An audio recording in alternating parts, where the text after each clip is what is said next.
Would you all be up to chanting a chapter of Gita? Yes. Yes. Wow. I'm in the right mood.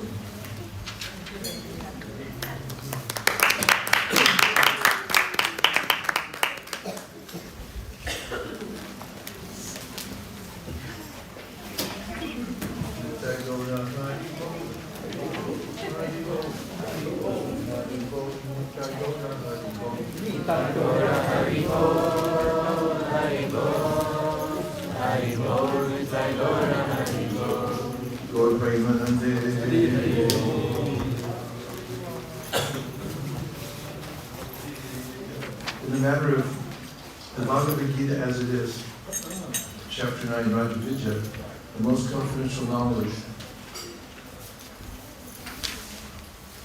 we have the listing of all the verses on, starting on page 298.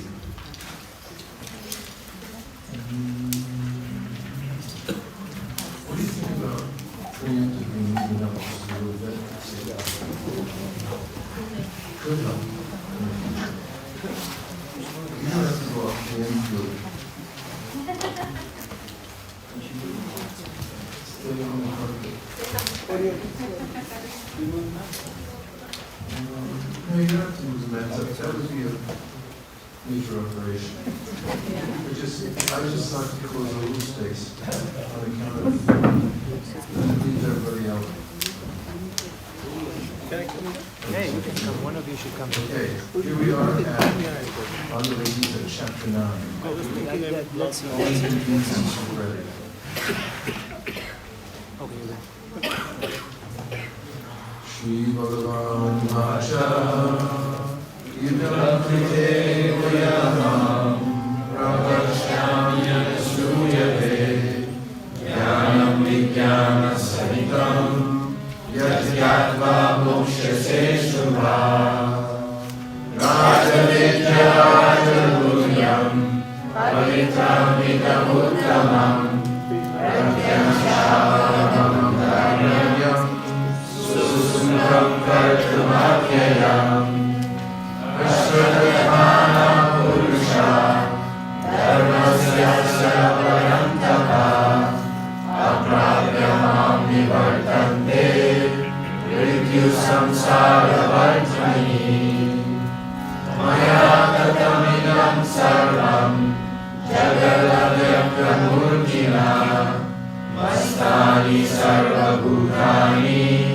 Nachahante Shravashitrata Nachamastani Bhutani Pashyameyo Maheshwaram Bhutalina Cha Bhutasto Mamatma Bhutavana Yathakashastito Nityam Vayu Sarvatra Mahan Tatha Sarvani Bhutani Mastani Upavaraya Sarva Bhutani Kaunteya Prakritim Yanti Mamikam Kalpakshaye Punastani Kalpalo Visrajamyaham Prakritim Swamavashtabhya Vishyamami Puna Puna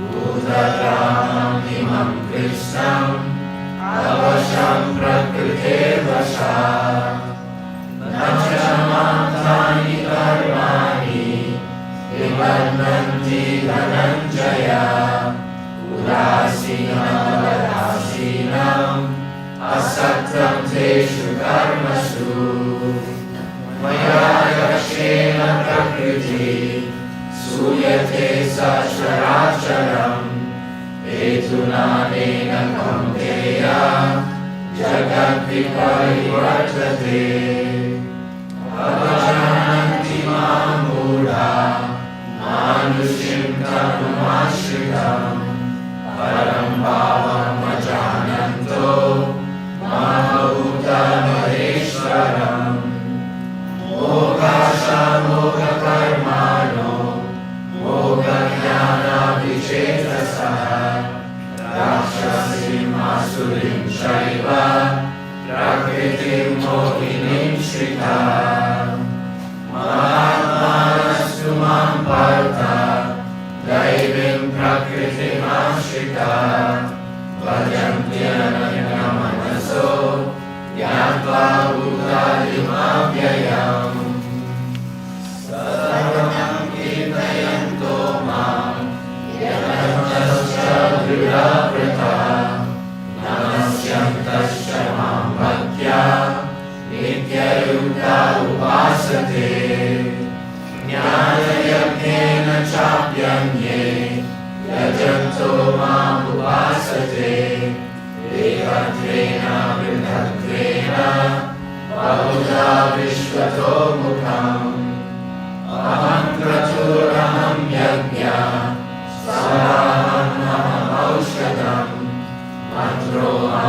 मन्त्रोऽहमहिवाज्यम् अहमहं भूतम् पिताहमस्य जगतो माता धाता पितामहः वेद्यं पवित्रमोङ्कार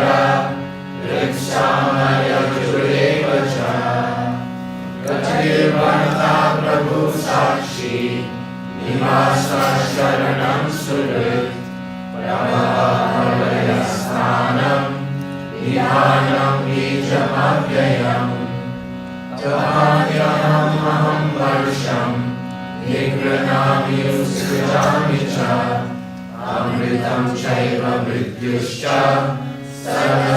सर्वसच्चाहमर्जुन त्रैविध्यमासो मपापूरपापा यज्ञैरिष्टा स्वर्गतिं प्रार्थयन्ते ते पुण्यमासा यस्वेन्द्रलोकम् अश्नन्ति दिव्यान्ति विदेव भोगान् तेनं भुक्त्वा स्वर्गलोकं विशालम् क्षीणे पुण्ये मर्त्यलोकं विशन्ति एवं त्रयीधर्ममनुप्रपन्ना तथागतं कामकामा लभन्ते अनन्यां चिन्तयन्तो मां ये जना पर्युपासते तेषां नित्याभियुक्तानां योगक्षेमं वहाम्यहम् ये प्रज्ञायतथा भक्ता यजन्ते श्रद्धयान्विता ते मामेव कौन्तेय यजन्त्यभक्तिपूर्वकम् अहं हि सर्वयज्ञानां भोक्ता च प्रभुरेव च न तु मामभिजानन्ति तत्त्वज्ञातश्च हन्ति ते यान्ति देवा वृथा देवान् पितृयान्ति पितृव्रता भूतानि यान्ति भूतेज यान्ति मर्याजिनोऽपि माम् पत्रं पुष्पं फलं तोयं यो मे भक्त्या प्रयच्छति तदहं भक्तिपवित्रम् अश्नामि प्रयुगात्मनः यत् करोषि यदश्नासि यज्जुहोषि ददासि यत् तपस्यसि कौन्तेय तत्कुरुष्व मदर्पणम् शुभाशुभफलैरेव मोक्ष्यसे कर्मबन्धनै संन्यासयोगयुक्तात्मा विमुक्तो मामुपैष्यसि समोऽहं सर्वभूतेषु न मे द्वेष्योऽस्ति न प्रियः ये भजन्ति तु मां भक्त्या मयि ते तेषु चाप्यहम् अभिचैस्तु दुराचारो भजते मामनन्यभाक् साधुरेव समन्तव्यः सम्यक् व्यवसितो हि सः शीघ्रं भवति धर्मात्मा शाश्वत शान्तिं निरक्षति कौन्तेय प्रतिजानीहि न मे भक्तः प्रणश्यति मामाश्रित्य Yepi Supapayonaya, Siro Vaishyasthatha Shudras, Te Viyanti Param Gatim, Kim Punar Brahmana Punya, Bhakta Rajachayasthatha, Anityam Asukam Lokam, Imam Prapya Bhajasvamam, Manmana Bhavamat Bhakto, Madhyaji Mam Namaskuru, Mamayashasi Yukaivam, Atmanam Atparayana.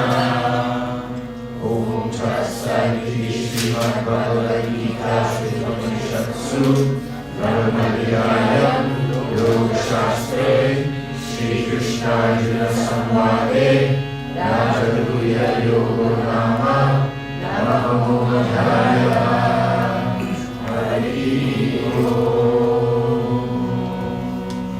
Doyle Morphle, would you like to pick a verse that you could read the purport to?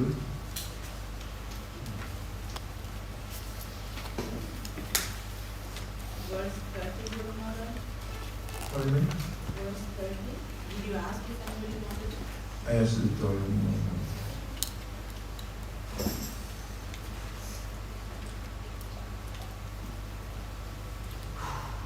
It's a good choice, though. We did read it the other day. We can read it many times over again. Number 29. 29. We gravitate towards similar verses. Okay. With respect to all verse choices.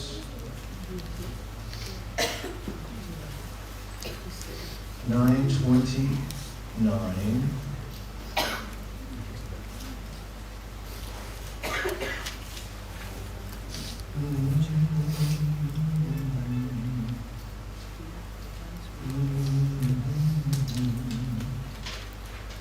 Here you are. Samoham sarvabhuteshu nami dveshostina priyaha ye bhajanti tumam bhaktya mai te teshu chapyaham. Sama means equally disposed. Aham I. Sarvabhuteshu to all living entities. Na, no one.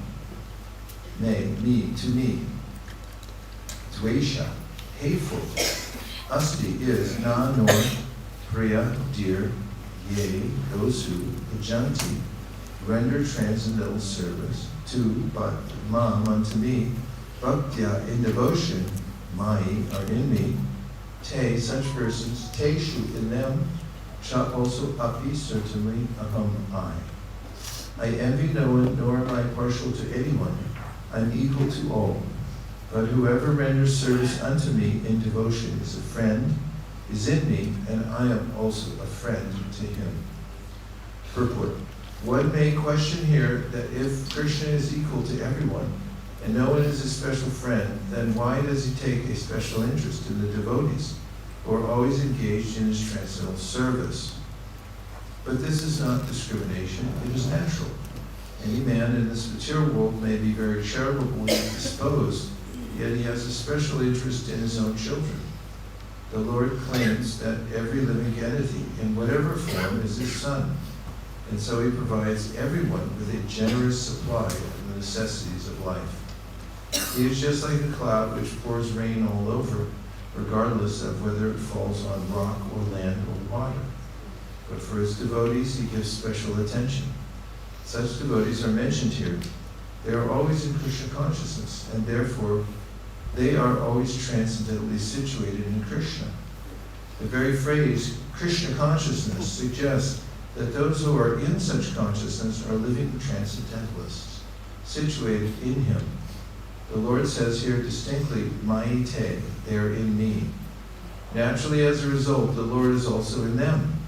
This is reciprocal. This also explains the words ye yatha mam prapadyante tam stataiva bhajamyaham. Whoever surrenders unto me, proportionately I take care of him. This transcendental reciprocation exists but because both the Lord and the devotee are conscious. When a diamond is set in a gold ring, it looks very nice. Gold is glorified, and at the same time the diamond is glorified. The Lord and the living entity eternally glitter, and when a living entity becomes inclined to the service of the Supreme Lord, he looks like gold. The Lord is a diamond, and so this combination is very nice. Living entities in a pure state are called devotees. The Supreme Lord becomes the devotee of his devotees. If a reciprocal relationship is not present between the devotee and the Lord, then there is no personalist philosophy. In the impersonal philosophy, there is no reciprocation between the Supreme and the living entity. But in the personalist philosophy, there is. The example is often given that the Lord is like a desire tree, and whatever one wants from this desire tree, the Lord supplies. But here the explanation is more complete. The Lord is here stated to be partial to the devotees. This is the manifestation of the Lord's special mercy to the devotees. The Lord's reciprocation should not be considered to be under the law of karma. It belongs to the transcendental situation in which the Lord and his devotees function. Devotional service to the Lord is not an activity of this material world. It is part of the spiritual world, where eternity, bliss, and knowledge predominate.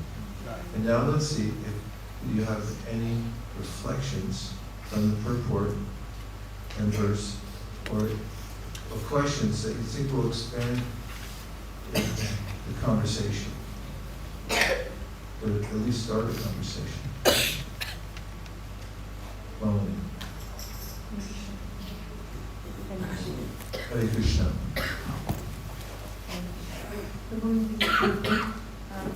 Prabhupada mentions that the equality, the Krishna is equal to all. He gives the example of water falling on a rock or land. There is a similar discussion that is in the second canto in the first chapter. Krishna is equal to all. There also it is mentioned that the rain pours on the rock as well as on the soil. But because of the appreciating capacity, the results vary. Because the land is able to absorb the water and can flourish, but the stone, because it cannot appreciate the water, it is not able to flourish. So similarly, based on our appreciating capacity, we can take them mercy. So. Yeah, I'd like to add to that. And to do so, I'm opening my database, and I'm going to the Sri Chaitanya Charitamrita. And I'm opening it to the Adi Lila, chapter 4. And then I'm going down to text number 34. Then I'm pushing forward until I get to second to the last paragraph.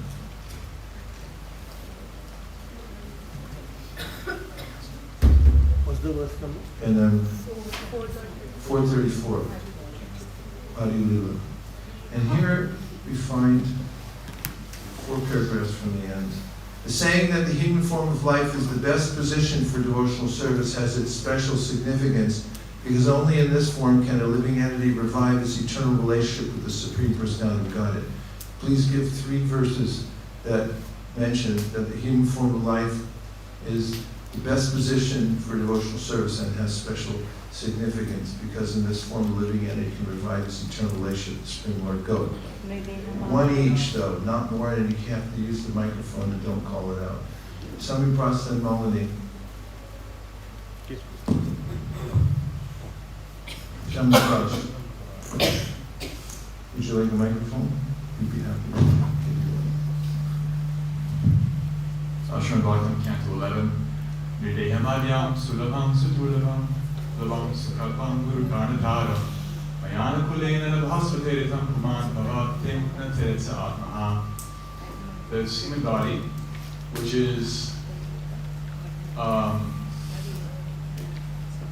it's given sulabham sudurlabham, it's given after great difficulty.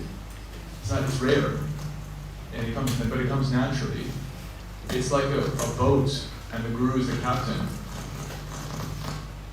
And you're crossing this ocean of material existence, and if you don't use it to reach your spiritual destination, it's like you're killing yourself. This human body is distinguishing that way. It's like a boat. What's the fuel for the boat? What makes it go across the ocean? Vedas, the winds. Okay, give me a hand. Do another one. Ladva Sudurlabham. Go ahead, take it. I don't remember the full verse. Ladva Sudurlabham idam bahu sambhavanti manushyam nityam Turnam yatetanapatid animrityu yavan nishreyasaya vishaya khalu sarvatasya. After many births, we have attained this human form. Therefore, before death comes, we should engage ourselves in the transcendental loving service of the Lord. This is the fulfillment of human life. Uno más, por favor. Igor. This is the third one. Yes. Govardhana. If you can't remember one, then compose one like the blowing wind. From Bhagavad Gita 7th chapter 19th verse, Bahunam janmanam ante jnanavan mam prapadyate vasudeva sarvamiti sa mahatma sudurlabha. It says like after many Bahunam janmanam, after many births, only who is in real knowledge surrenders unto me. Krishna is saying. I'm going to run this one by the judges. Judges, are you going to accept this?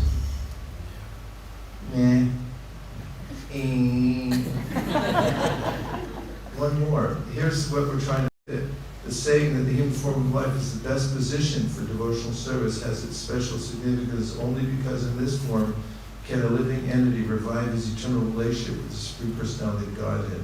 The human form is considered the highest state in the cycle of the species of life in the material world. If one takes advantage of this highest kind of material form, one can regain his position of devotional service to the Lord.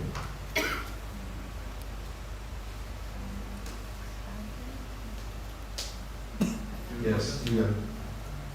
Give her the mic.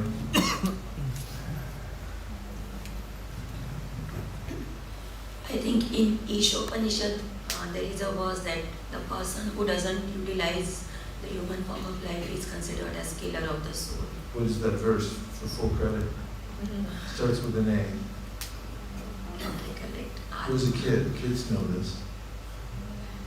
Asuryanam te loka andena tamasavita tamste vidyavigashanti. Kids, say the last line. Prove me right.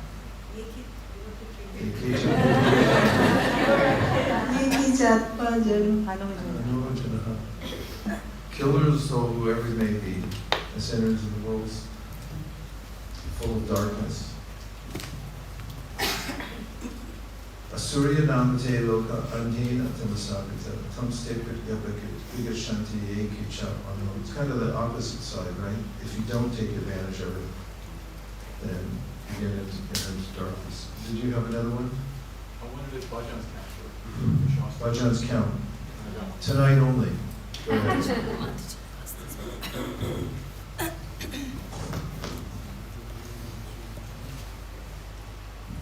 Bhaktivinoda Thakur sings, Emona Durlabha Manava Deho, Paya Kiko Na Pavakeho. Ebena Bhajvija Shuddha Sutta, Payave Charame? No, that's the first, that's earlier. Charame Podi Belaj. If you don't use this human, you've obtained this human form of life. Durlabha, so much difficulty. Manava Deho, human form. Why you don't worship Yashoda, son of Yashoda? If you don't do that, great difficulty will come for you. Suffering. Mahaprabhu is singing. Pretty close. Yes? I was singing Prahlad Maharaj, Komare Acharit Pragyo Dharman Bhagavatanya Durlabham Manusham Janma Tadapi Atharva Martadam. That devotional service should be started at the beginning of life because this human form of life is very, very Okay. Vijayaguru Prabhu, did you have one? I saw you interjecting while you were passing the mic. Okay. I was considering a few, but they're not really right on. Okay, I think Mukartabin wants to redeem himself.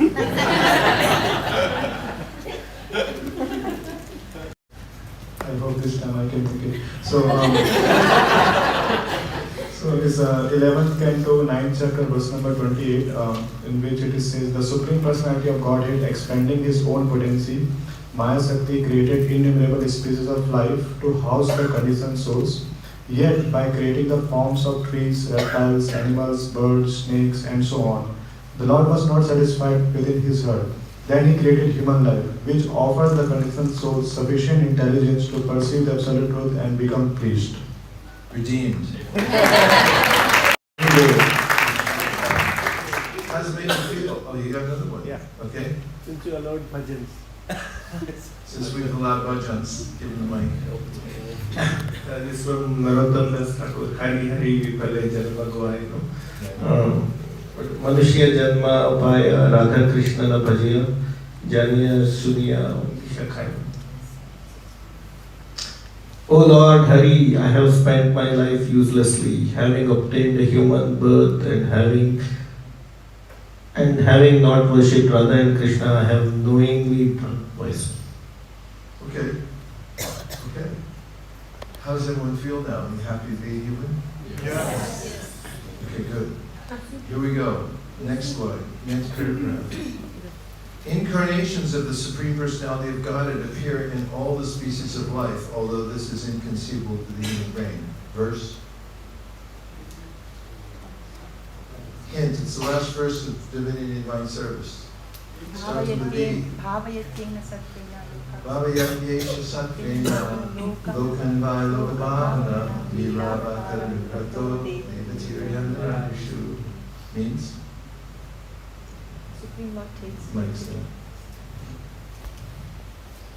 Supreme Lord takes many different forms and to claim all these different species of life in men, animals, and aquatics.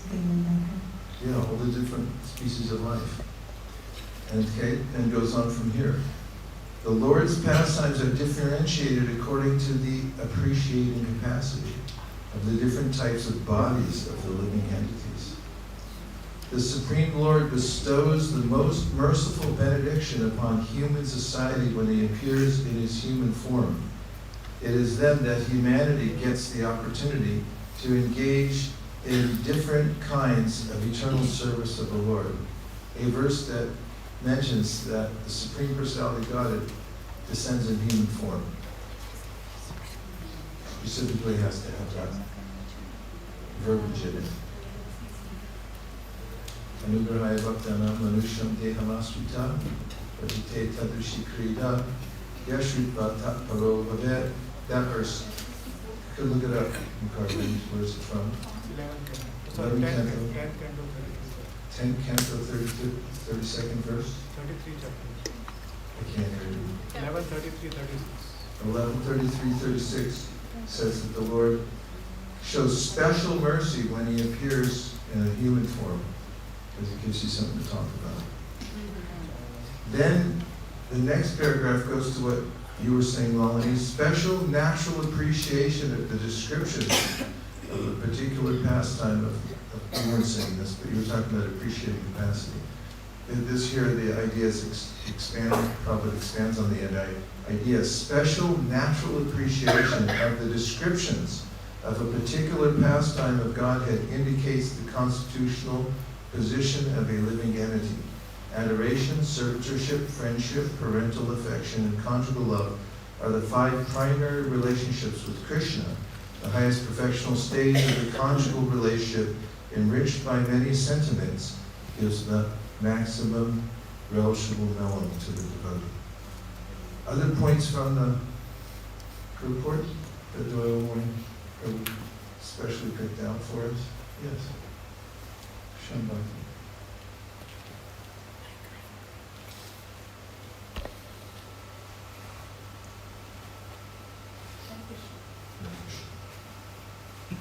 Hare Krishna Guru Maharaj. Hare Krishna. This morning when you spoke at Uddhav Kund and you were telling us that how Uddhav teaches us how to be humble, I had this question in my mind that what made Uddhava give, thinking what made Uddhava get so much mercy from Krishna. Did he pray that I want to become humble, or just Krishna wanted to give the humility? But I think this purport gave the answer. Yeah, so it's a reflection. I had the question in the morning, but I think Prabhupada answered my question from the purport, because Prabhupada is telling that whosoever does devotional service, Krishna takes a special interest in that devotee. So I think because Uddhava was continuously engaged in Krishna's devotional service, Krishna made him humble by sending him to gopis and arrange this pastime, that he learned from the gopis how to be humble and how to engage more and more in Krishna's devotional service. So that's what I got from the purport. Thank you. Thank you for the reflection. Reflections, questions? Samika.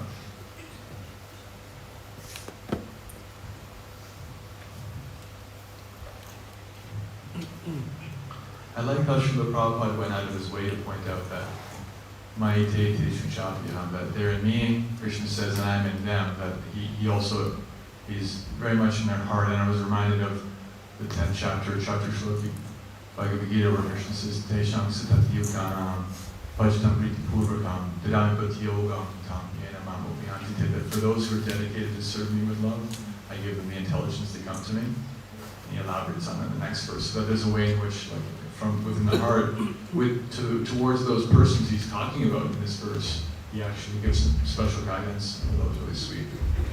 It's a nice point and a nice reference. Would you all like to hear that purport to 10:10? Yes. Yes. All right. US 10:10. 10. To those who are constantly devoted to serving me with love, I give the understanding by which they can come to me. Purport. In this verse, the word Puddhi Yogam is very significant. We may remember that in the 2nd chapter, the Lord, instructing Arjuna, said that he had spoken to him of many things, and that he would instruct him in the way of Buddhi Yoga. Now, Buddhi Yoga is explained. Buddhi Yoga itself is action in Krishna consciousness. That is the highest intelligence. Buddhi means intelligence, and yoga means mystic activities or mystic elevation. When one tries to go back home, back to Godhead, and takes fully to Krishna consciousness, in devotional service, his action is called Buddhi Yoga. I'll read that again. When one tries to go back home, back to Godhead, and takes fully to Krishna consciousness in devotional service, his action is called Buddhi Yoga. I will read it one more time. When one tries to go back home, back to Godhead, and takes fully to Krishna consciousness in devotional service, his action is called Buddhi Yoga.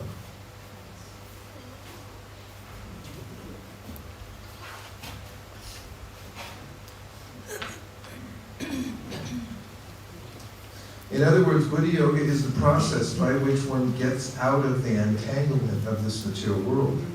The ultimate goal of progress is Krishna. People do not know this. Therefore, the association of devotees and a bona fide spiritual master are important. One should know that the goal is Krishna.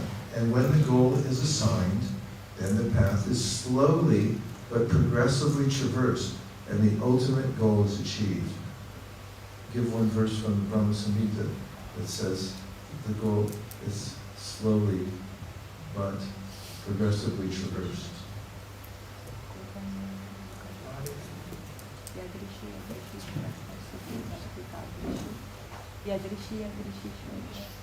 Kind of. It's near that. Go ahead, use the mic and assert yourself. प्राणिस्तत्सदाचारे यदभ्यासे निरन्तरं बोध्यमात्मनात्मनं Bhaktim Bhakti-uttamam-labhe. Bhakti Muttamam. Yeah, by slow realization. Can you give the word for word meaning, please? I'll have to look it up. No, you get it. Just say each one, and then it'll become really clear. So Abhyasa. Comment. Praman is the first word, right? Praman is that sadachara. So this praman is like by theoretical understanding, Scriptural evidence. scriptural evidence. Tadat acharya. The praman is Acharya. What's acharya means theistic conduct. Yes. Praman is yad abhyasa. Abhyasa means your practice. Where else does Krishna say abhyas in the Bhagavad Gita? Abhyasa yoga yuktena cetasana paramashusham vidyam yati param. What does it mean? Abhyas. Abhyasa yoga yuktina, by practice of yoga. Okay. Go ahead. You got 3. You're doing great. So praman is sadacharya, yad abhyasa nirantaram. Nirantaram is regular. It has to be continuous. Yeah. Nirantaram. Bodhyam atmanatmanam. Bodhayam yatmanatmanam. What does that mean? Atmanatmanam. Bodhayam. What does that mean? Atmanatmanam is self-realization. And Bodhayam. It means awakening. Bodhayam atmanatmanam. Bhaktim. Go ahead. Bhakti uttamam labhe, that you get the topmost bhakti. And say the translation. By praman is by scientific, by evidence, by the scriptural evidence, theistic conduct, and by Perseverance. Perseverance, and so self-realization is achieved by continuous practice. And also, it says in the translation, by slow degrees, right? Yes, slow degrees, yes. Yeah. Swaraj. Slow degrees. That fits. Give him a hand. That was an obscure.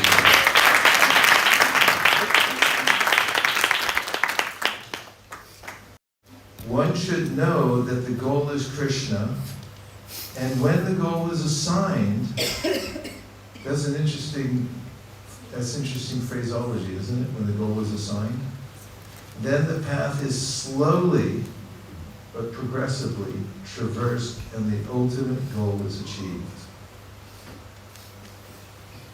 Bring up any thoughts for you? Any references? Yes. Take that microphone.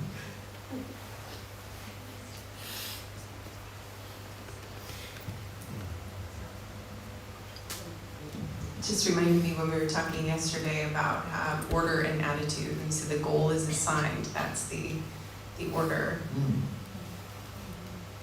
Yeah. Yeah.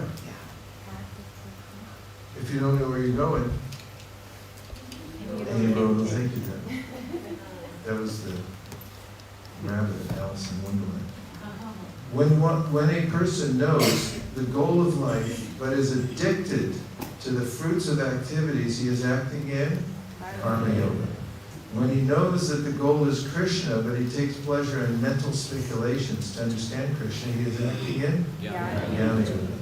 And when he knows the goal and sees Krishna completely in Krishna consciousness and devotional service, he is acting in bhakti yoga, or which is the complete yoga. This complete yoga is the highest perfectional stage of life. What's the highest perfectional stage of life? Bhakti yoga. A person may have a bona fide spiritual master and may be attached to a spiritual organization, but if he is still not intelligent enough to make progress, then Krishna from within gives him instructions so that he may ultimately come to him without difficulty. Vishnugonath Prabhu, can you explain to us what that means? I'll read it again while they're passing you the mic. A person may have a bona fide spiritual master and may be attached to a spiritual organization, but if he is still not intelligent enough to make progress, then Krishna from within gives him instructions so that he may ultimately come to him without difficulty. Krishna helps.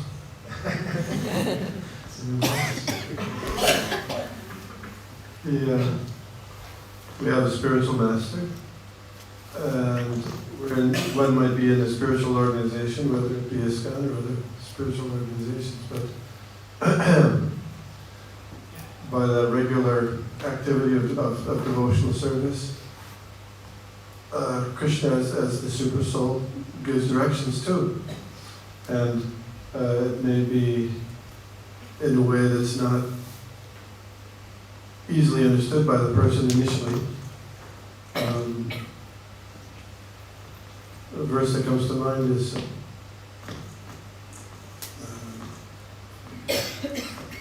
I think there was a discussion between Sukadeva Goswami and Parikshit Maharaj, and Parikshit Maharaj asked Sukadeva Goswami, how come the devotees of Lord Shiva, who lives in a smashan, they're very opulent, and the Vishnu, who's the husband of the goddess of fortune, are sometimes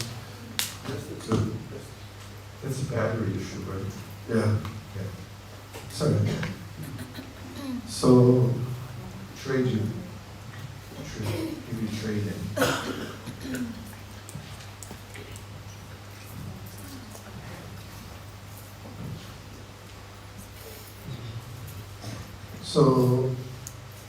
Sukadeva Goswami said, oh, your grandfather asked that same question to Lord Krishna. And Lord Krishna answered, Yasyaham anugrinami harishye tadhanam shanai. That when I'm really kind to somebody, I take things away step by step by step, and then they're forced to take shelter of me and understand me that way. Hare Krishna.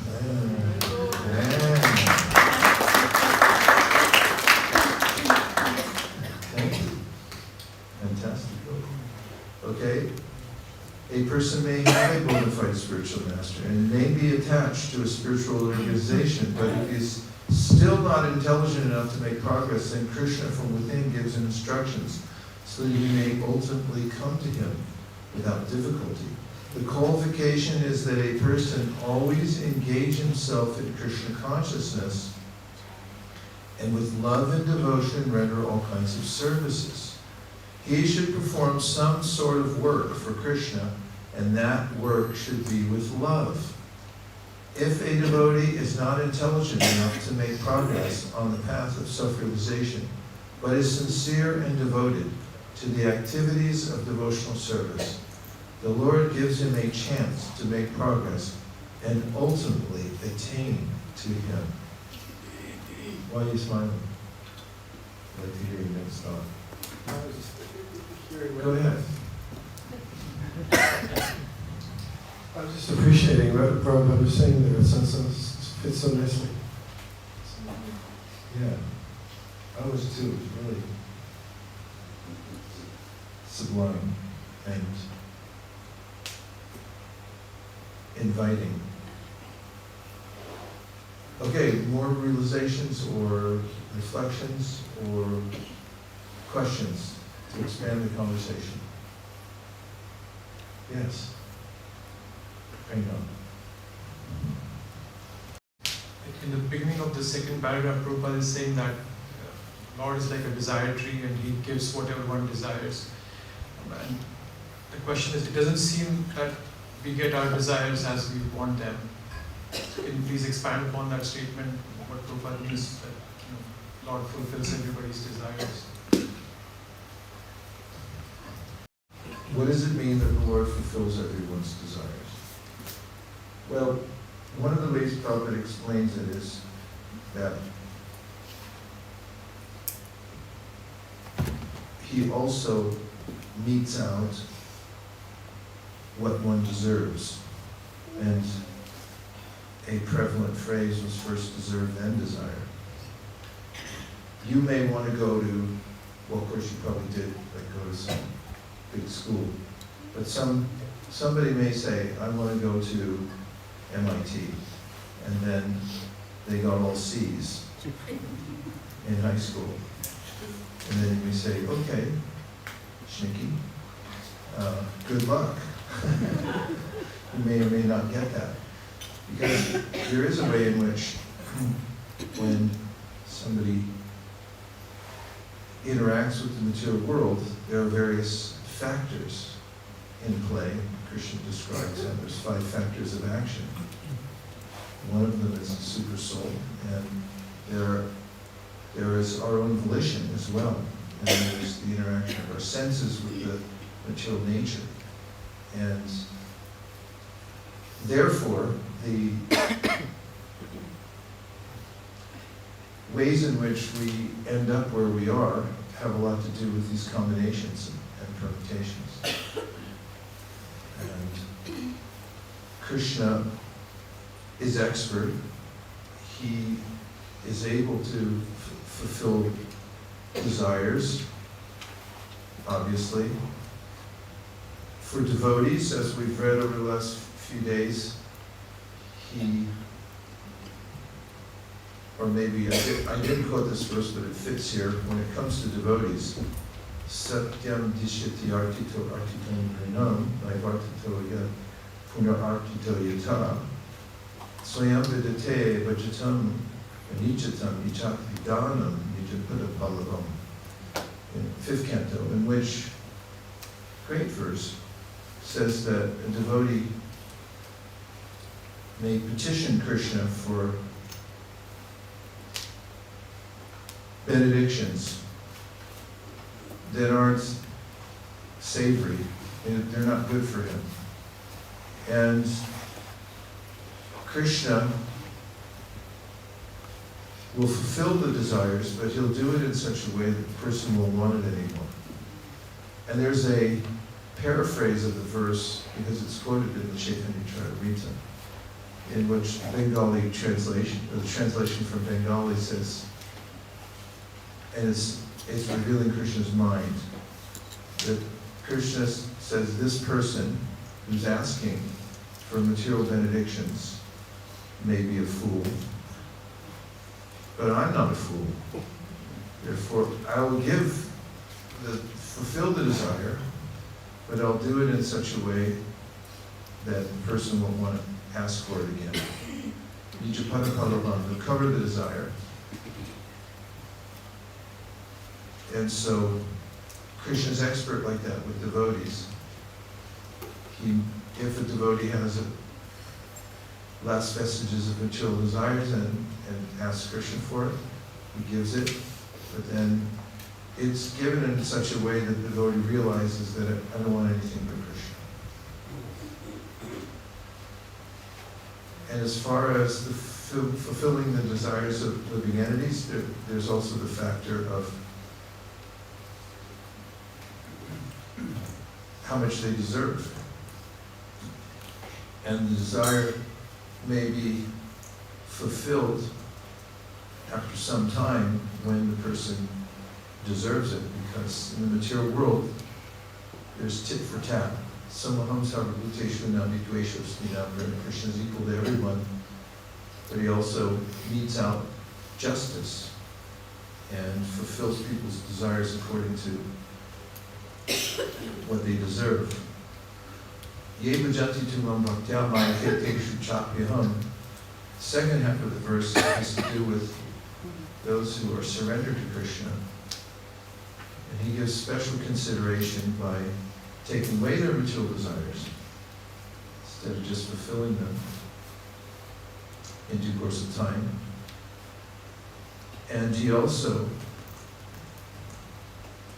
Abhishtadoham, like Chaitanya Mahaprabhu is described by Govardhana Muni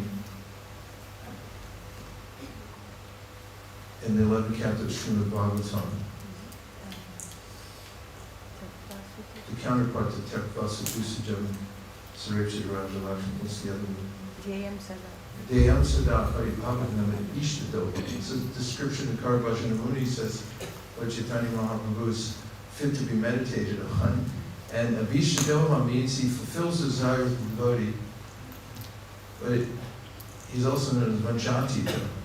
He fulfills the desire that you didn't know you should have had. In other words, he fulfills your innermost desire that completely satisfies you. And Vanchantita means he fulfills your desires more than you could have expected. And in Ye Bhajanti Tamam Bhaktya, in that relationship with Krishna, the reciprocation is unlimited. But in Samaham Sarvabhuteshvar Nami Dveshasmina Priya, the reward of desire is measured according to what the person deserves. And therefore, it may come in due course of time. And then, of course, any desire fulfilled in the material world, as Krishna says, Yehi samsparshajad bhoga, dukkhayon naya evate adyantavantakontyam teshura buddha, that you won't be happy with it. It will cause you misery. But still Krishna gives it because Samaham Sarvabhuteshu says, okay, you're just asking for these things. And then we read in 9th chapter of Bhagavad Gita just now, Moksha moga karma no moga gyana vicetasa, rakshasima sudam chaiva prakriti mohinim shrita.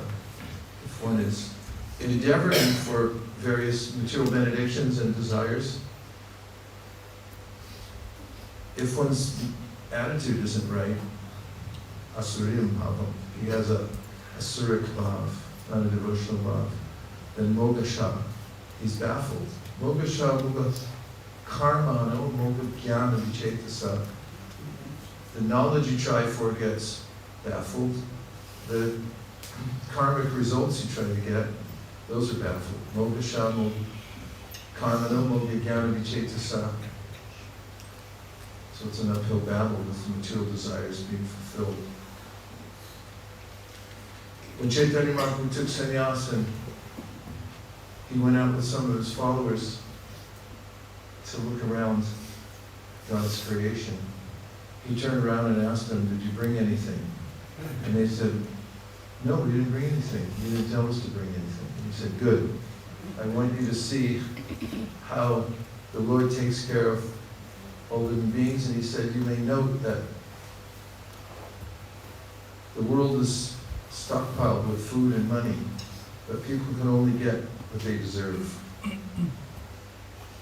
Otherwise, everyone would be rich and have all the food they wanted.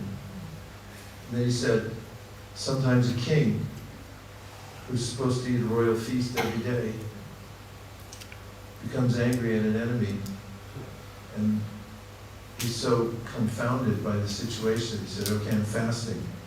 So he's forced by material nature to fast that day, even though he's a king, he should get a royal feast. But material nature doesn't give it because he didn't deserve it. And so he pointed out that there's this delimiting factor in the material nature. And of course, we know that Krishna is ananya shintayantamam yejana paripasate esham nitya bhutanam yogakshema mahavyaham. It's a way in which if somebody just is preoccupied with serving Krishna, doesn't have time even to take care of him or herself, then Krishna personally takes care and fulfills all necessities and all desires. Those are a few thoughts about fulfilling desires.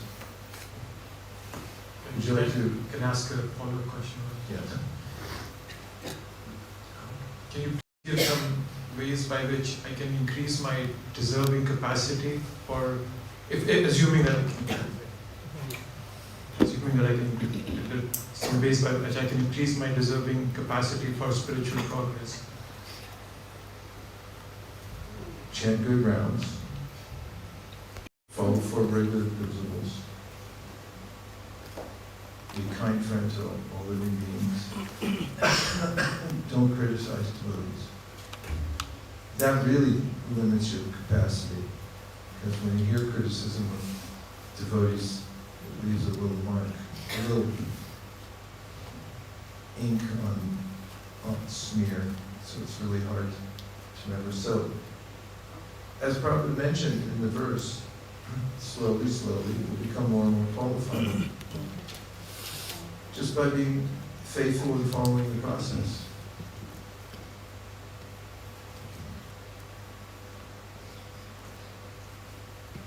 Reflections, questions, last opportunity. Yes.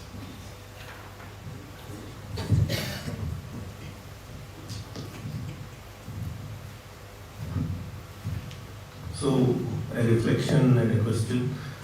So my reflection was that in the beginning you talked about how we are wasting the human form of life if we are not actually seeking at Krishna, going for this thing.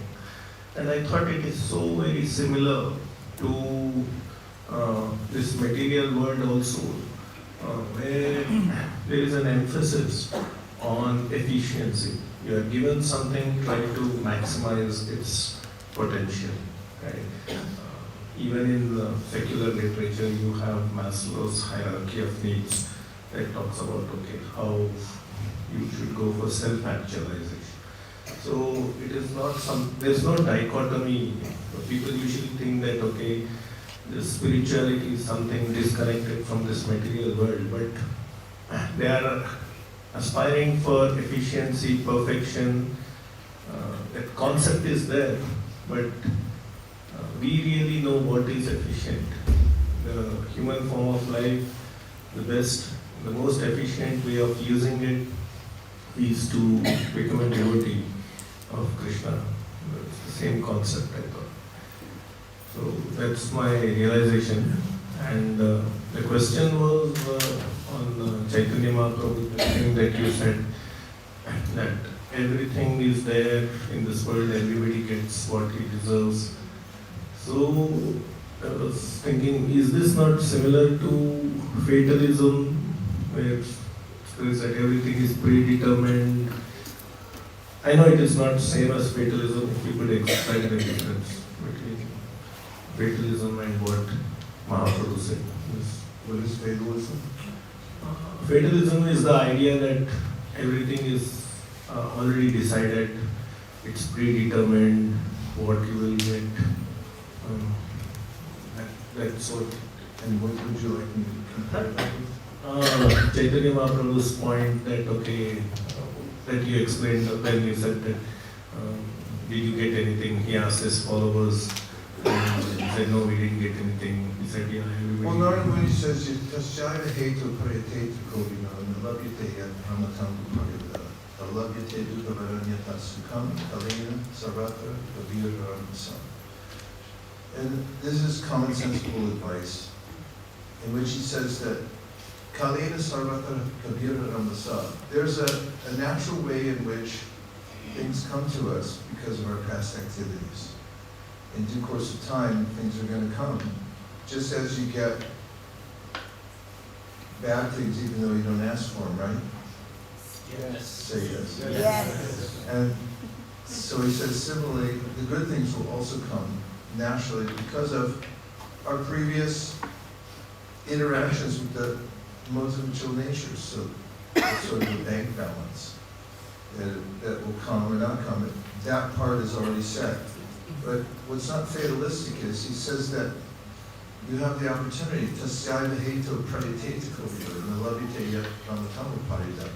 what you can't attain fully by wandering throughout the material world, which is a perfect equilibrium. As King Vriga, he thought through manipulating the material nature, he would get a position where he just enjoyed practically forever. But then there was a glitch. So don't try for that part, because it's beyond your reach anyway to readjust what comes to you, good or bad. But he said you can use your free will on the other side to endeavor for spiritual advancement. And there's no hindrance in that. You can extend yourself as much as you wish based on your desire. Therefore, Krishna says, Sarva Dharma Vidyaja Mamekam Sharanam Praja Antum Sarva Pampibhyo Mukshayishami Masaja. He invites us to put all our heart and soul into the column of, I'll just be a devotee. And then there's a diminishment of the reactions of our past sinful activities. We sang at the Brahma Samhita today, Radhakunda, and one of the verses is, yes, Twindra Gopam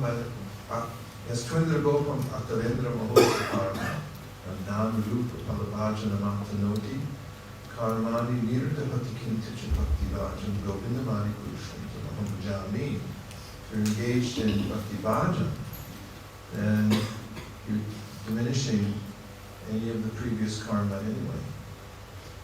So you have really an open field when you're a human being.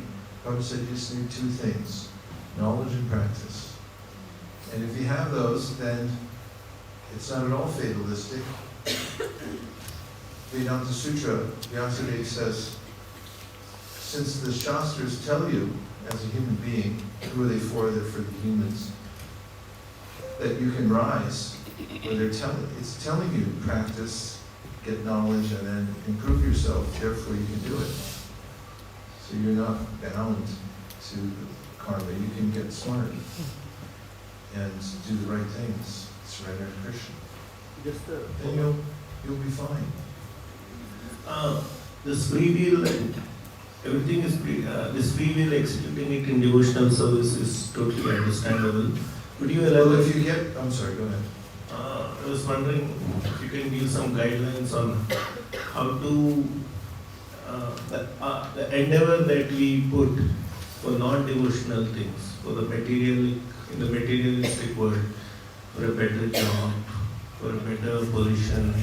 How much of that should I actually endeavor for?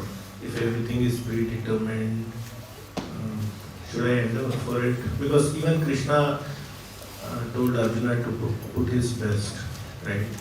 And he did not ask him. Of course, he was working under Krishna, so it's devotional service, so maybe the example is not appropriate. But how much should I endeavor for in my materialistic pursuits, which are not connected to Krishna? Maybe a job, position. Enough so that you can live comfortably and inquire about the absolute truth. Kamasya nendriya pritya labo jivite yavata jivasya tattva jignasa narto yashya karma. Sudha Goswami tells the sages, live a life of vitality. And when you choose your occupation or where you live or what kind of lifestyle you're going to entertain, do it with the idea that it's going to put you in a better position to do devotional service.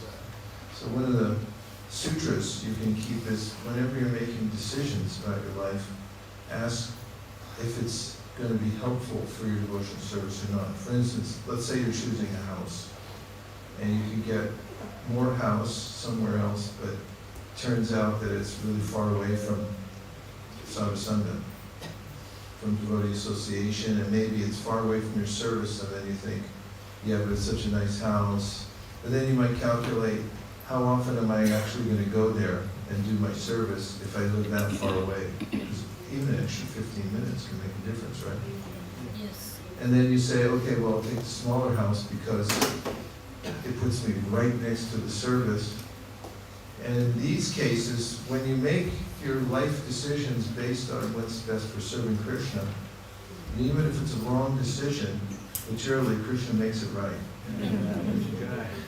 And because you can't time the market, and you also can't, you do the best you can, but nobody can time the market. People all the time. My grandfather was very wealthy, but he lost all his money in the Depression.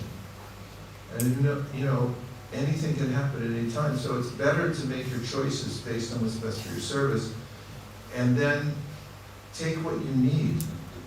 Kamas and nendriya pritya, life's desires are not meant to just satisfy the senses. And if you detect something in you that it's a little greedy, I'm going to try for this because then I'll be able to be very, very wealthy, or something like that. And you make some risky investment, and you lose that, what'd you gain?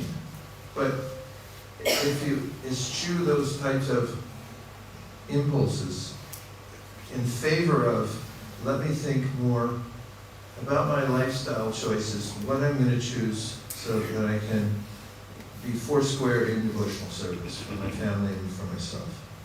And get what you need. So you can be jivasya, you can stay alive, and have your feet on the ground. You don't have to live in poverty. Everyone has a different standard. Brahmacharis like to sleep on a mat on the floor and not have anything. It's a very nice life. And then at a certain stage of life, some people, they like to have a few things. And it helps them to balance their lifestyle and their senses. There's different phases of life, and at each stage, if you ask what's best for my ongoing practice of devotional service, try to put together a streak, one lifetime, fully in Krishna consciousness, no matter what ashram you're in. Then you'll thank yourself at the time of death. Say, thank you, self, for making all these choices based on what's best for Krishna consciousness. On the other hand, even the Bible says, if you gain the whole world but lose your eternal soul, what did you actually get? So Bhagavatam's commonsensical like that. Does that help? You demonstrated in your own life by taking your home close to the airport. 7 minutes. You chanted Rama Samhita on the way there, and it was a conscious choice because, yeah, it's a small house. But it worked out. Yes.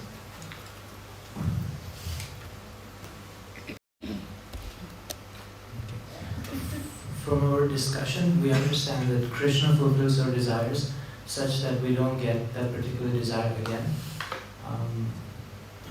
It seems that desires are unlimited and they keep on coming. So what about those other desires? Do you possibly have examples for better understanding how Krishna is working like that? Well, we always desire. Krishna says in the Bhagavad Gita, Nahi kashit shanavapi jata tishyati karyate hyavashat karma sarva prakriti jarvanai. That we're always active and we always desire. Even when you fall asleep, you'll be trying for something. And it's not a matter of stopping desires, curtailing desires. That's the symptom of life, is that we desire without volition. That's what makes living entities interesting. They want stuff. It's just in material life, we're being duped, we want the wrong stuff. So what Krishna consciousness means is transferring your desires to Krishna consciousness. So you might have a desire to be competitive in the corporate world and achieve the top spot. Or you might have a desire to beat Mayapur in book distribution.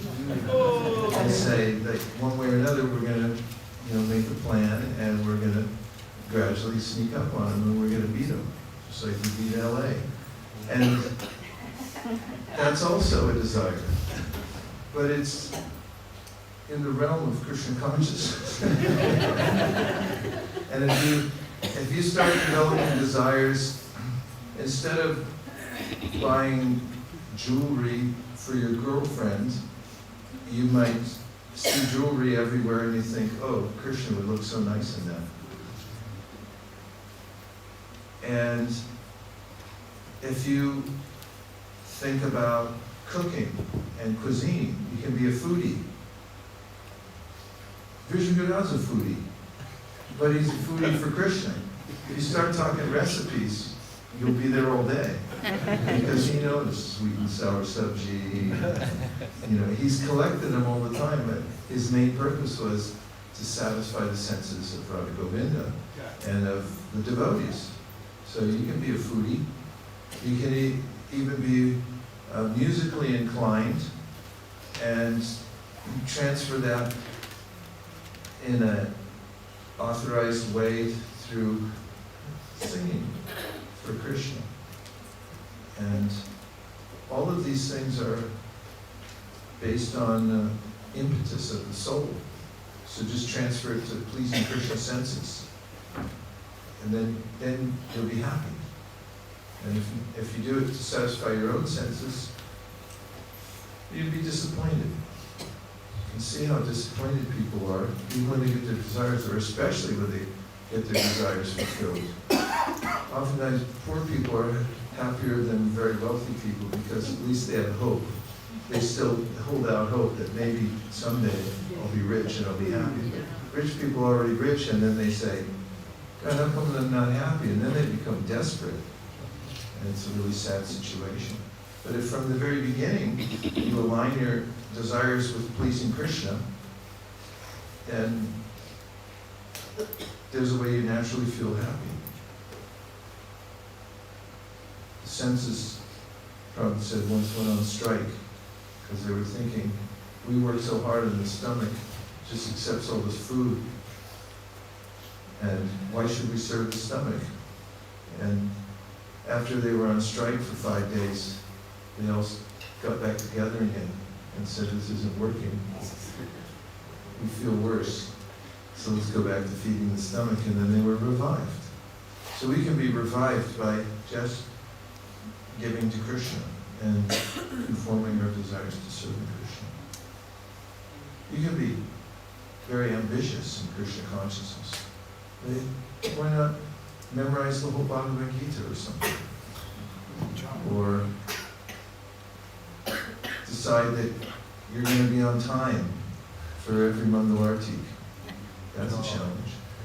Try being on time for every Mangalartik for 30 days and see if you don't feel better. And those are desires too, right? Yes. There's lots of ways you can think of how to engage yourself. Is it hot in here? Yes. That's crazy. How come it's so hot? It's cold outside. If you open the windows. Everyone's roasting.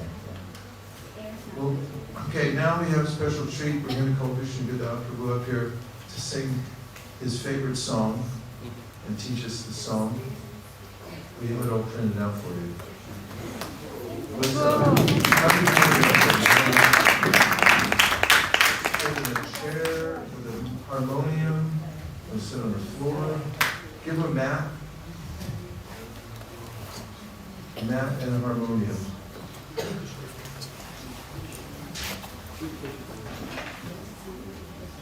And you can pass out the bhajans.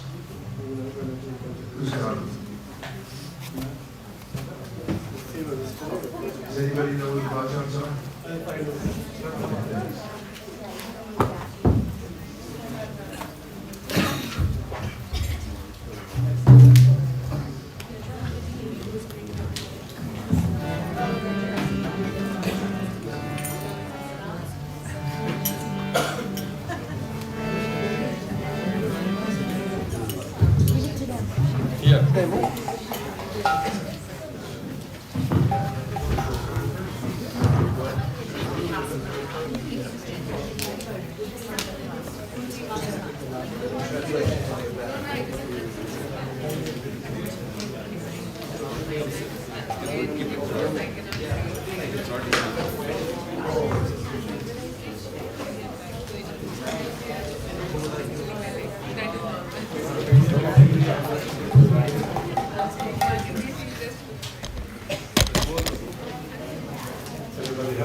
Haribol.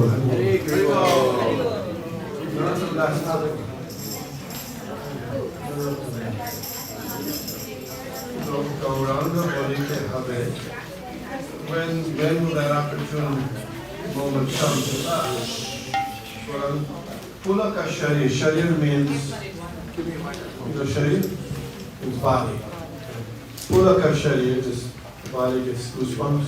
So when is that time when I chant Gauranga, that my skin rushes with and then Hari Hari Bolite, and when chanting Hari Hari, Nayane means the eyes, my Nayane, Bhavini, through tears. So this is a prayer, I think called Lala Samani. Yeah. So great, this is great long. Then Ad Kobe Nitai Chande. And when will Nitai chant? Let's go to Nityananda. Karuna Hoibe, when you will give me mercy. Sunset of Asha Amor, Kabe tu Chahabe. And when by his mercy will the desire for refuge we're just talking about there, right? about the desire for material enjoyment become freer, insignificant. Samsara Vashanamo Kavetu Chahabe. Then Vishaya, you know Vishaya. Vishaya Vinivartanti. What is Vishaya? Yeah. Chadiya. Chadiya means giving it up. Chadiya. Kave, when? Shuddha Have Man, and with a purified mind. Kave Hama Heravo Sri Vrindavan, and then when will I be that way? Will I be able to understand and actually appreciate Vrindavan? Then Rupa Raghunath Pade Hoive Akuti. When shall I be very much eager to study the books left by the 6 Goswamis? Rupa Pedava, Rupa and Raghunath. Kavi Hama Bhujavase, Jugala Piriti. So that by their instruction I'll be able to really understand in the succession like that the loving affairs of Radha and Krishna's Jugala Piriti. Then Rupa Raghunath Pade, Rahu Morash. My aspiration is to attain their feet of the 6 Goswamis said by Rupa and Raghunath Goswami. Narottam Das, Pratana Koriye, said Narottam Das. That's the prayer of Narottam Das. Is this a prayer day tomorrow? Tomorrow. Yeah. Full moon tomorrow. So we can just say, we'll say it. We'll say it, I'll say, you say it. It's a practice, okay? Gauranga bolite have. Pulaka sharir. Hari Hari bolite. Nayane bamini. Ar kabe nitai chande. Karuna hoibe. Samsar Bashanamor. Kabe tucha have. Vishaya Charya Kabe.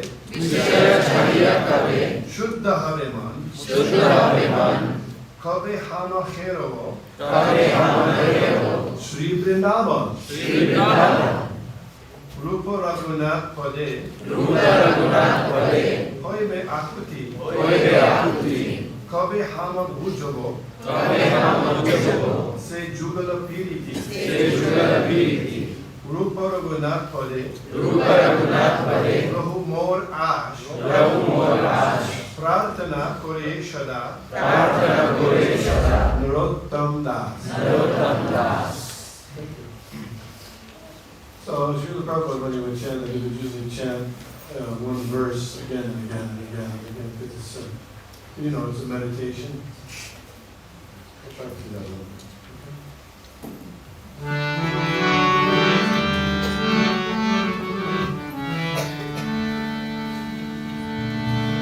Gauranga bolite have, Pulaka sharir.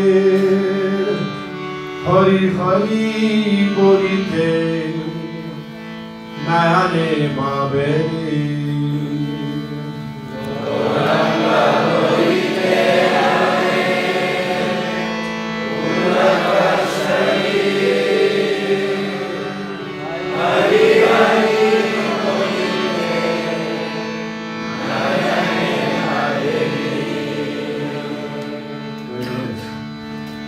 Gauranga bolite habe,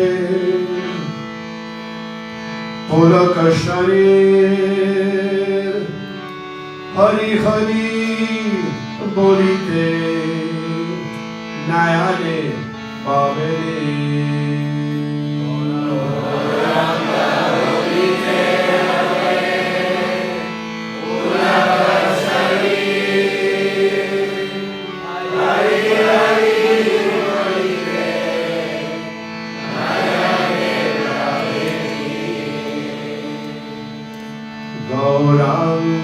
Bolite habe,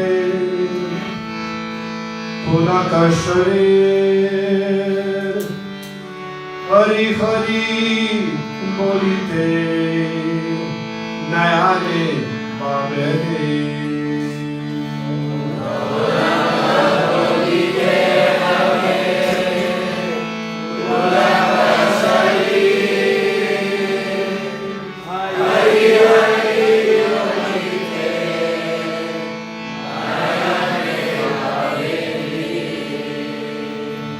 আর কবে নিতাই চান্দে করুণা হইবে সংসার বাসনা মোর কবে তুচ্ছ হবে।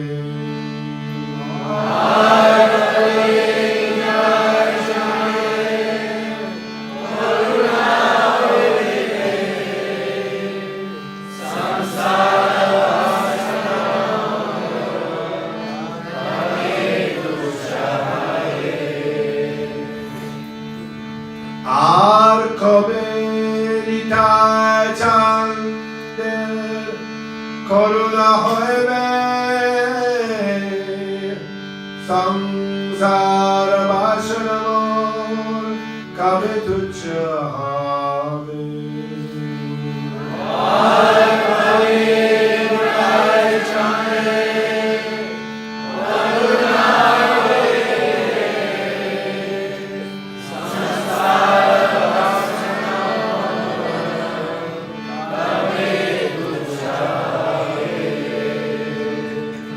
বিষয়াচা প্রিয় কবে শুদ্ধ হবে মানা কবে হম হেরব শ্রী বৃন্দাবন।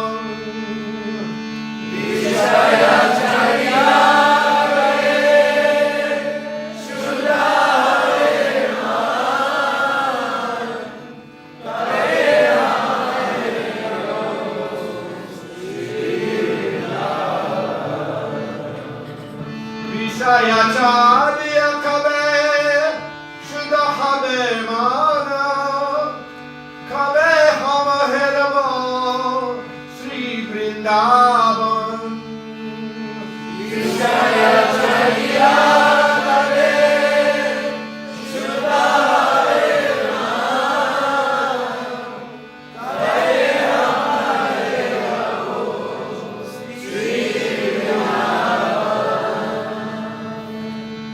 রূপ রঘুনাথ পরে হইবে আকুতি কবে হম বুঝব সে যুগল প্রীতি।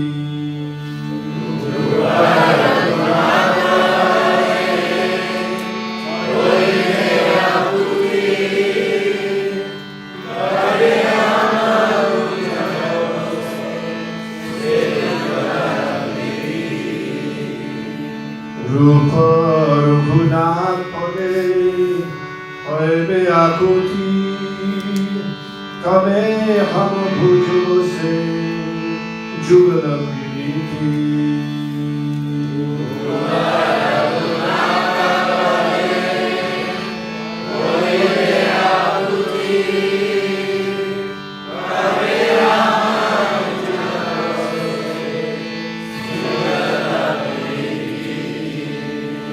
রূপ রঘুনাথ পদে রঘুমরাস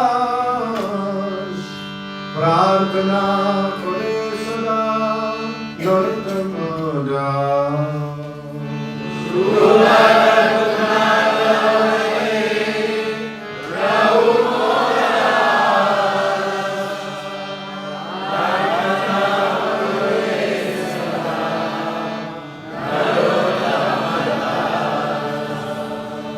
গৌরাঙ্গ বলিতে হবে পুলকেশ্বরের হরি হরি বলিতে নয়নে পাবে।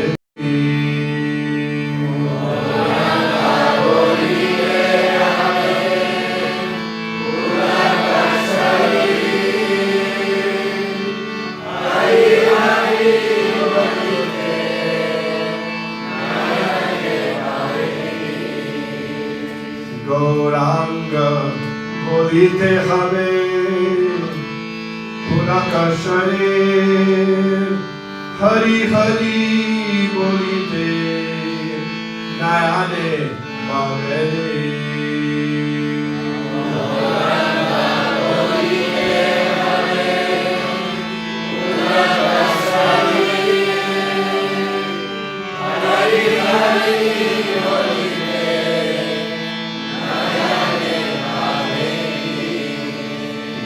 গৌরাঙ্গ বলিতে হবে পুরাকাশরে হরি হরি বলিতে নয়নে ভাবে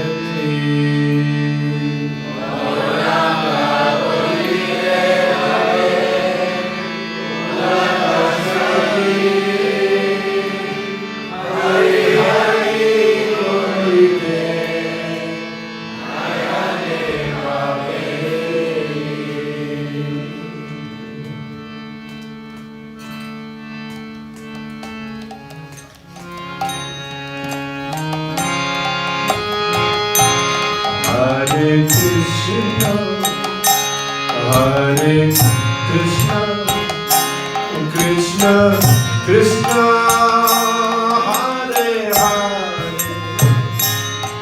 Hare Rama, Hare Rama, Rama Rama, Hare Hare Krishna, Hare Krishna, Krishna Krishna, Hare Hare, Hare Rama, Hare Rama, Rama Rama, Hare Hare. Hare Krishna, Hare Krishna, Krishna Krishna, Hare Hare, Hare Rama, Hare Rama, Rama Rama, Hare Hare.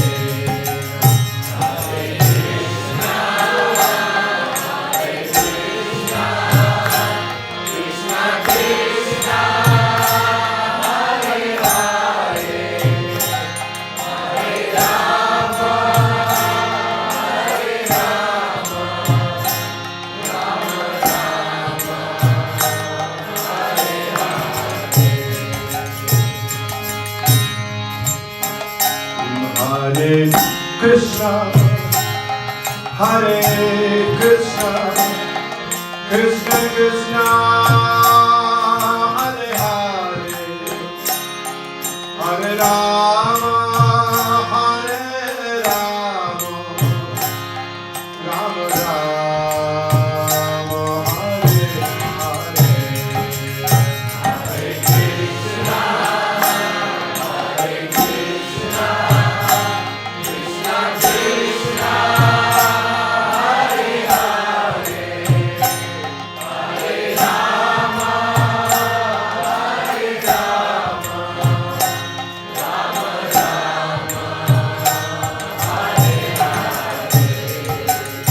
Hare Krishna, Hare Krishna, Krishna Krishna, Hare Hare, Hare Rama, Hare Rama, Rama Rama,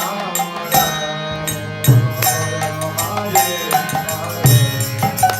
Hare Krishna, Hare Krishna, Krishna Krishna, Hare Hare, Hare Rama, Hare Rama, Rama Rama, Hare Hare. Hare Krishna, Hare Krishna, Krishna Krishna, Hare Hare, Hare Rama, Hare Rama, Rama Rama, Hare Hare. Hare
Jai Om Vishnupad Paramahamsa Parivrajakacharya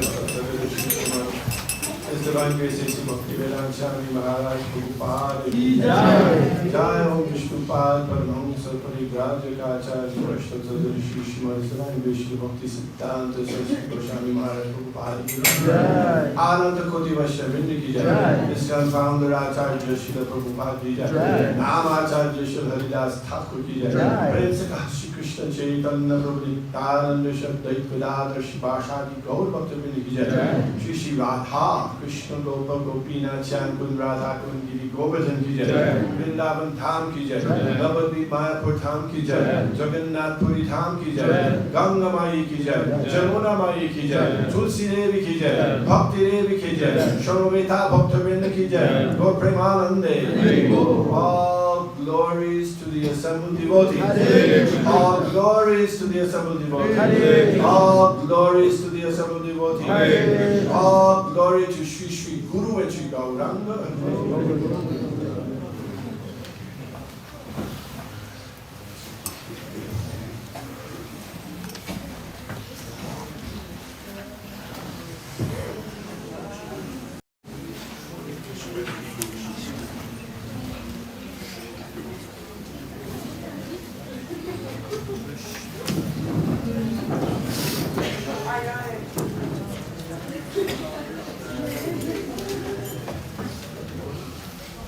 Shraddha, would you like to announce what we wanted tomorrow?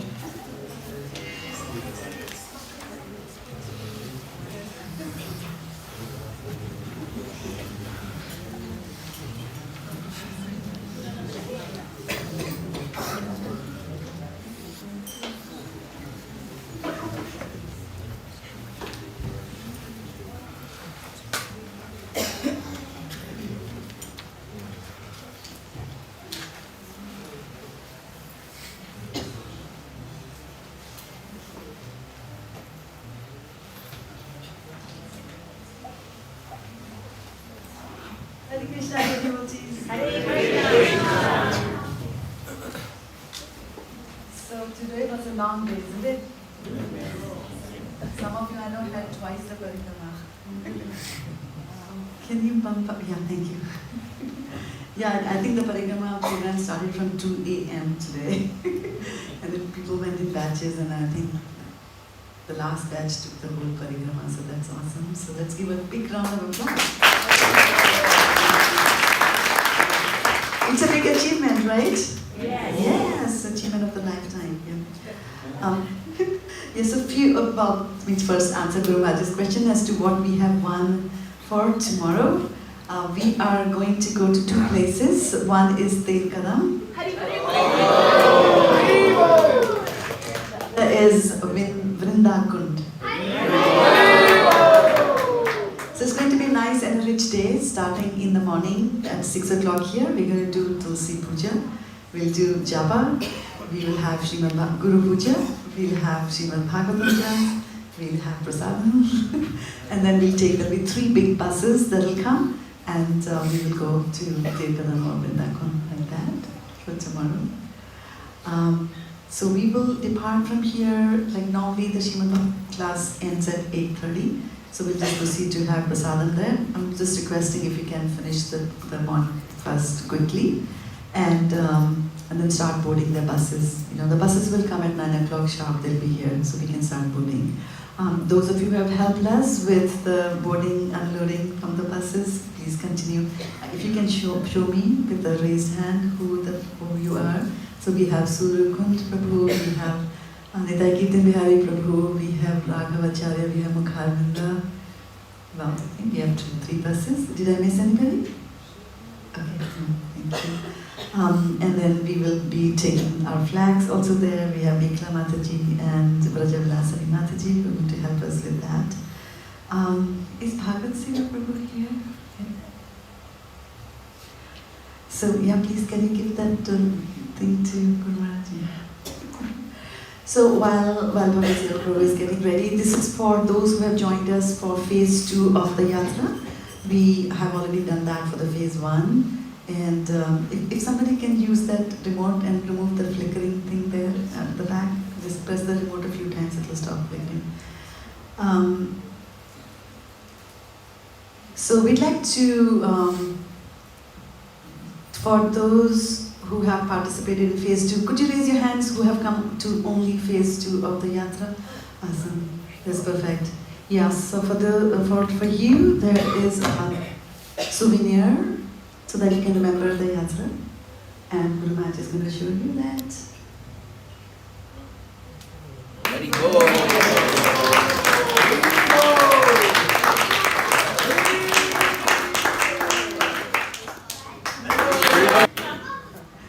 Thank you, Maharaj. So you can collect it from us after the class and today, and we'll continue. You can continue that in the morning tomorrow as well, right? So, so that's a gift there. Bhagavad Seva Prabhu had helped us, put this thing, the silver coin together. He went to the printers. Of course, Guru Maharaj chose the pictures on that, so you can have a nice look at it. And Ladini Sakti Mataji from London, she had joined us for the phase 1. She did the designing of the coins. Ladini Prema. Ladini Prema, sorry. Ladini Prema, I always make the mistake, I'm so sorry. So, and then one reminder that when we go to the dining hall, let's not put on our chappals there, the areas that you can remove the chappals. And of course, remember to wash your hands. Wash your hands before you eat. Yeah. And I have noticed you're not doing that. So please, and I can also just add another way. Our Nagarchan Prabhu is very much in demand. Yeah, devotees are falling sick. So just take care of yourself. It's hot during the day and it is cold in the night, in the morning. So just dress yourself in layers so that you can remove the layers as you need. Please hydrate yourself. We have plenty of electrolytes. We go through dusty areas. We have face masks for you, nose to cover your nose. Do that so that you can avoid infection there. One also small request is that on the last day, after we finish the last day session, it will be a big amount of work to do. Is to undo everything here, pack everything. That the books are there, etc., etc. So I need a lot of help, and I know some of you are leaving early.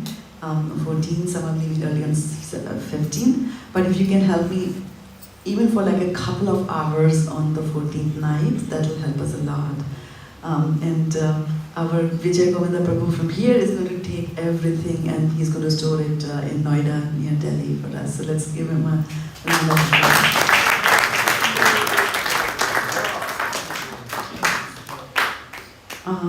Maharaj, that is all I had. Unless there are any questions in there. Are we good?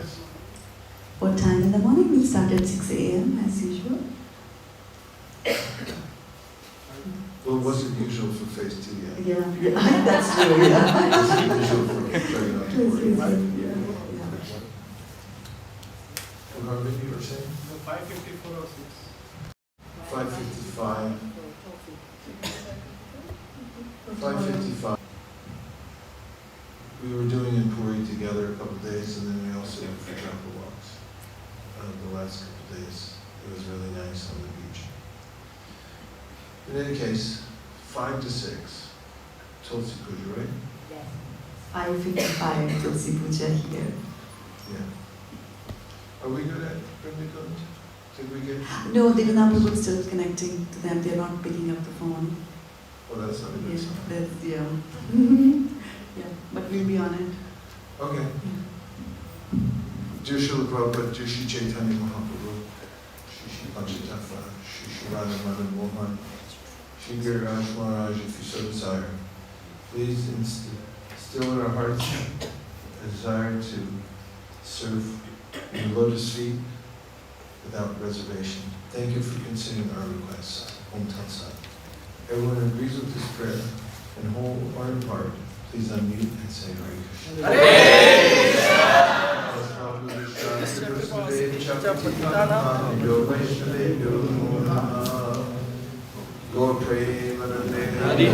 Special thanks to His Grace Vishnu Prabhu for lifting us up.